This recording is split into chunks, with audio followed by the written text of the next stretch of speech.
பிப்ரவரி 5ஆம் தேதி நடைபெறுகிறது ஈரோடு கிழக்கு தொகுதி இடைத்தேர்தல். வாக்குகள் பிப்ரவரி 8ஆம் தேதி எண்ணப்படும். தலைமை தேர்தல் ஆணையர் ராஜீவ்குமார் அறிவிப்பு.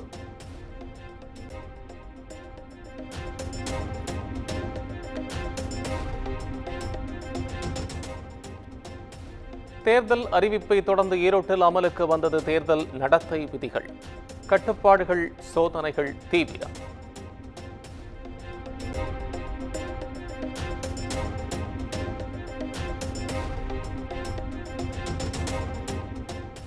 ஈரோடு கிழக்கு இடைத்தேர்தலுக்கான அனைத்து முன் ஏற்பாடுகளையும் தொடங்கியுள்ளோம்.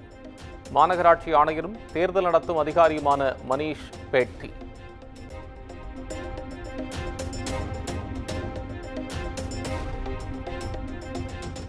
ஈரோடு கிழக்கு தொகுதி இடைத்தேர்தலை கடந்த முறை போன்று அல்லாமல் நேர்மையாக நடத்துவார்கள் என்று நம்புகிறோம். போட்டியிடுவது குறித்து தேசிய ஜனநாயக கூட்டணி தலைவர்களுடன் பேசி முடிவு அறிவிக்கப்படும் என அண்ணாமலை பேட்டி.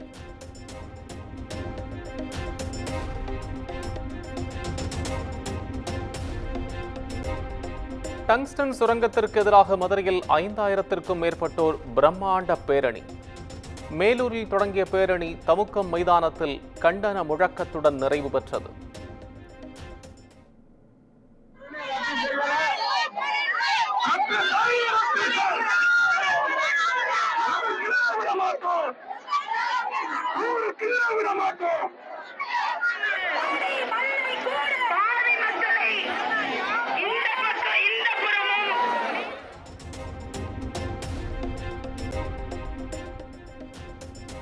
டங்ஸ்டன் சுரங்கத்திற்கு எதிராக மதுரை தமுக்கம் மைதானத்தில் கூடிய பல்லாயிரக்கணக்கான மக்கள் தடுப்புகளை அகற்றி முன்னேறி சென்றதால் பரபரப்பு.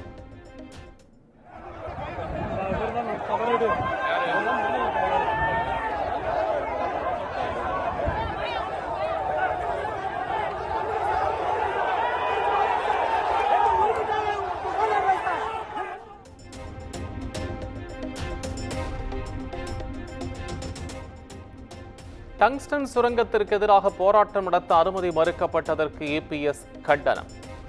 மக்கள் போராட்டத்திற்கு அனுமதி மறுத்து திமுகவின் நாடக போராட்டத்திற்கு மட்டும் அனுமதி அளித்தது எப்படி என்றும் கேள்வி.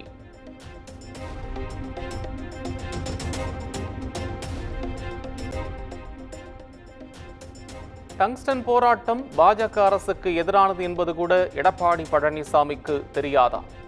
போராட்டத்திற்கு அனுமதி மறுக்கப்பட்டதாக தெரிவித்த இபிஎஸ்க்கு அமைச்சர் ரகுபதி கேள்வி.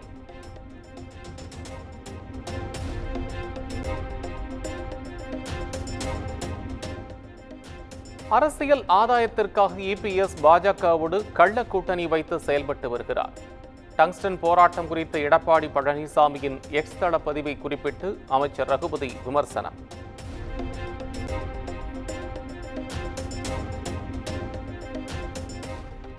சுரங்கத்திற்கு எதிராக போராட்டம் மற்றும் பேரணி நடத்த சில கட்டுப்பாடுகளுடன் காவல்துறை அனுமதி வழங்கியது. வாகனத்தில் பேரணியாக செல்ல காவல்துறையினர் கூறிய நிலையில் அதனை போராட்டக்காரர்கள் மறுத்ததாகவும் அமைச்சர் விளக்கம்.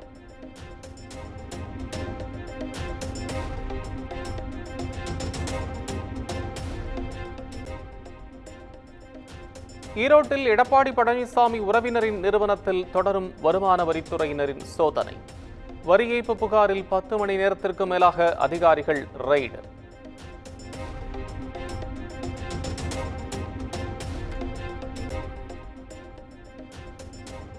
சென்னையில் கட்டுமான நிறுவனங்களுக்கு தொடர்புடைய 26 இடங்களில் ஐடி சோதனை. ஜேஆர் மெட்டல், எஸ்பிஎல் நிறுவனங்கள் மீதான வரி ஏய்ப்பு புகாரில் அதிகாரிகள் நடவடிக்கை.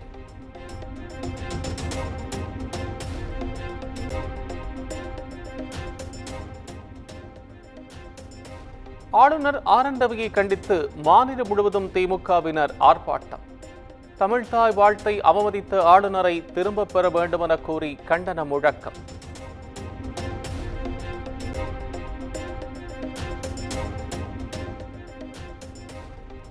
உப்பு சப்பில்லாத காரணத்திற்காக திமுக ஆர்ப்பாட்டம் நடத்தியுள்ளதாக அண்ணாமலை விமர்சனம்.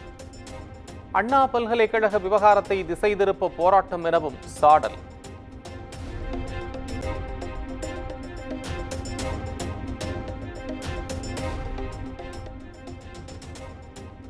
தமிழ்நாட்டில் ஆளும் கட்சிக்கு மட்டும் போராட்டத்துக்கு அனுமதியா என பாஜக மூத்த தலைவர் தமிழிசை கேள்வி.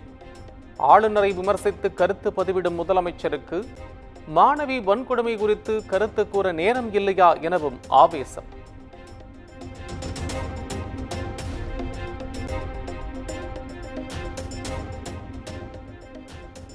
கம்யூனிச தலைவர்களின் சுயநலத்தால் கம்யூனிச கொள்கைகள் நீர்த்து போய்விட்டதாக திமுக எம்பி ராசா பேச்சு. தமிழகத்தில் அறிவிக்கப்படாத அவசர நிலை பிரகடனப்படுத்தப்பட்டுள்ளதாக சிபிஎம் தெரிவித்திருந்த நிலையில் ராசாவின் பேச்சால் கூட்டணிக்குள் சலசலப்பு.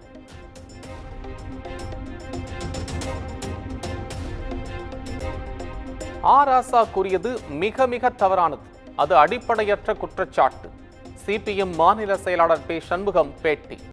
திமுகவுக்கு ஆதரவளிக்க வேண்டிய விஷயங்களுக்கு மட்டுமே ஆதரவளிப்போம் எனவும் திட்டவட்டம்.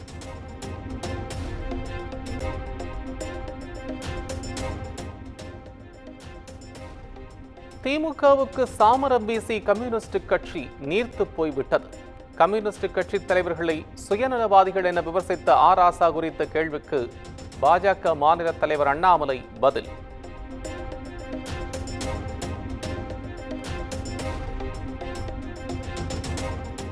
HMP வைரஸ் பரவல் தொடர்பாக பதற்றம் வேண்டாம்.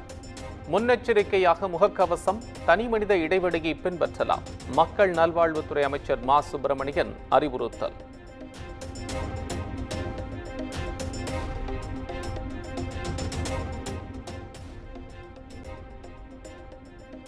HMP வைரஸ் பரவல் எதிரொலியாக நீலகிரியில் முகக்கவசம் கட்டாயம்.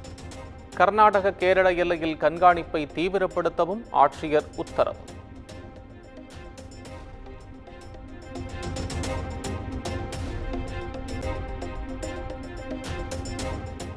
புதிய கல்விக் கொள்கையை ஏற்காத மாநிலங்களுக்கு UGC எச்சரிக்கை.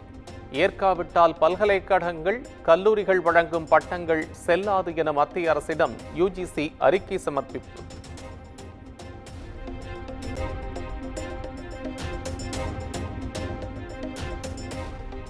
UGC விதிகளில் திருத்தம் செய்துள்ளதற்கு முதலமைச்சர் மு.க.ஸ்டாலின் கண்டனம். விதிகளை தன்னிச்சையாக மாற்றுவது அரசியல் சாசனத்திற்கு எதிரானது என்றும் எக்ஸ் தளத்தில் பதிவு.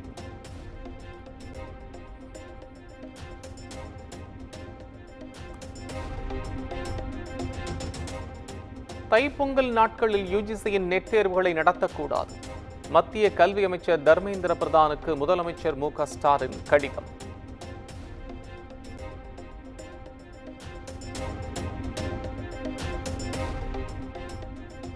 அதிமுக பொதுச் செயலாளர் எடப்பாடி பழனிசாமி தலைமையில் வரும் 11ஆம் தேதி அக்கட்சியின் மாவட்ட செயலாளர்கள் கூட்டம். ஈரோடு கிழக்கு தொகுதி இடைத்தேர்தலில் போட்டியிடுவது குறித்து விவாதிக்க வாய்ப்பு.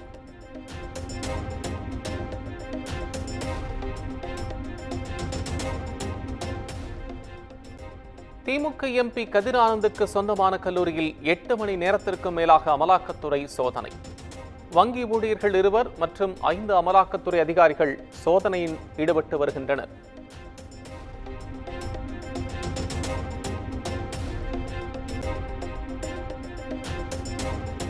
சென்னை உயர்நீதிமன்ற வளாகத்திற்குள் வெடிகுண்டு கொண்டு வரப்பட்டது குறித்து விசாரணை நடத்தப்பட்டதா? தமிழக அரசு விசாரணை அறிக்கையை தாக்கல் செய்ய சென்னை உயர்நீதிமன்றம் உத்தரவு.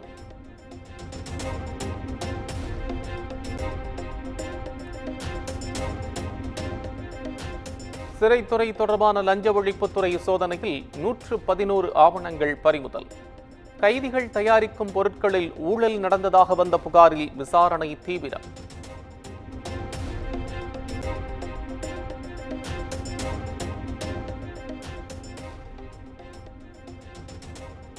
சீமான் மீது தொடர்ந்த அவதூறு வழக்கின் விசாரணைக்காக டிஐஜி வருண்குமார் ஆஜர்.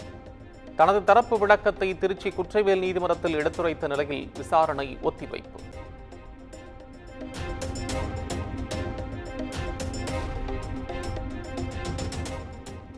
போதைப் பொருள் வழக்கில் நடிகர் மன்சூர் அலிகான் மகனுக்கு நிபந்தனை ஜாமீன். சென்னை உயர்நீதிமன்றம் உத்தரவு.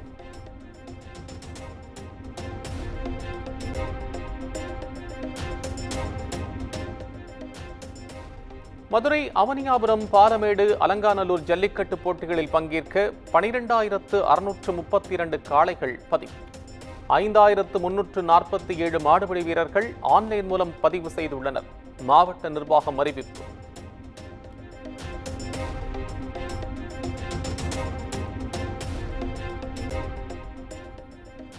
டெல்லி சட்டமன்ற தேர்தல் ஒரே கட்டமாக பிப்ரவரி 5ஆம் தேதி நடைபெறும். பிப்ரவரி 8ஆம் தேதி வாக்கு எண்ணிக்கை நடைபெறும் எனவும் இந்திய தேர்தல் ஆணையம் அறிவிப்பு.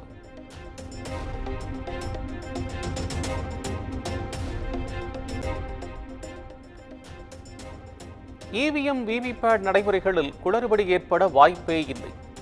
இந்திய தேர்தல் ஆணையம் திட்டவட்டம்.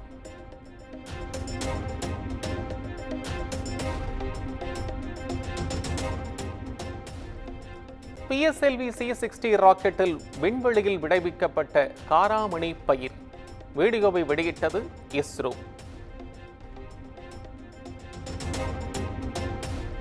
இந்தியா, மலேசிய நாடுகளுக்கு இடையேயான முதல் பாதுகாப்பு விவகார பேச்சுவார்த்தை. கூட்டு பாதுகாப்பு பயிற்சி, இணைய பாதுகாப்பு குறித்து ஆலோசனை நடத்தியதாக தகவல்.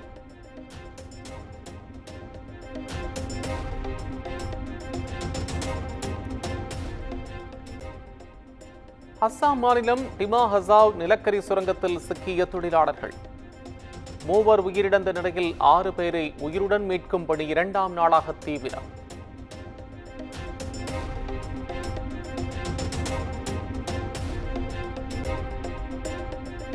திபெத்தில் உள்ள ஷிகாட்சே நகரில் அடுத்தடுத்து நிலநடுக்கம். பலி எண்ணிக்கை 95ஆக உயர்ந்த நிலையில் இந்தியாவிலும் நிலநடுக்கம் உணரப்பட்டது.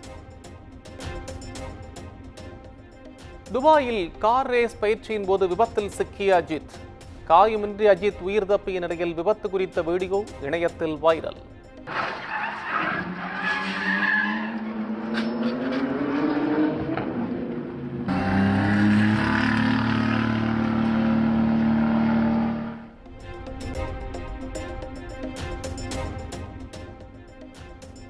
ரஜினிகாந்த் நடிக்கும் கூலி திரைப்படத்தின் படப்பிடிப்பு 70% நிறைவடைந்ததாக படக்குழு அறிவிப்பு. வரும் 25ஆம் தேதிக்குள் படப்பிடிப்பு நிறைவடையும் எனவும் தகவல்.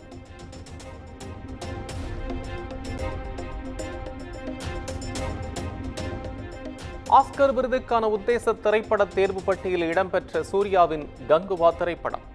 323 திரைப்படங்கள் இடம்பெற்றுள்ள நிலையில் வாக்கெடுப்புக்கு பின் இறுதிப்பட்டியல் வரும் 17ஆம் தேதி அறிவிக்கப்பட வாய்ப்பு.